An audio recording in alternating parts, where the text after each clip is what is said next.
حلو بقى دوت كده غزل واللي هي ده راجل. كانت في مقولة زمان سمعتها، بس يعني كنت بشوف منها مقتطفات صغيرة كده، يعني ايه الجملة وشرحها، فاهم انت، في موقف او حاجة زي كده.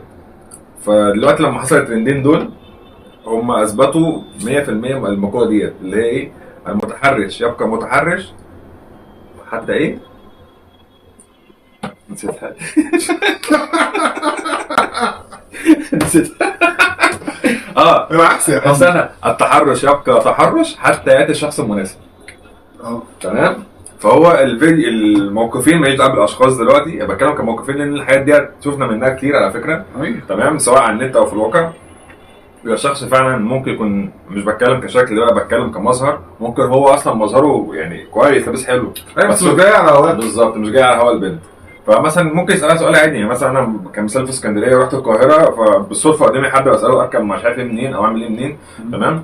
ممكن تبص لك من فوق لتحت كده، انت انا بسالك سؤال والله عادي، مش بدأ كلام معاكي، مش بجرب معاكي حاجه، فانت اللي قدامي. انا عايز اروح مكان تايه وانا ما لقيتش قدامي غيري مثلا، يعني ما برضك عشان في ناس مستفزه في الشباب، ايه ما انت قدامك قهوه مثلا ولا قدامك محل ما تروح تساله. مثلا فاهم. لا انت الشخص، يعني احنا لما رحنا القاهره كنا تايهين بنتنشأ على حد. القاهره دول ربنا مش عايزين نتكلم يعني. بس هم معروف عنهم انه محدش منهم بيريح حد.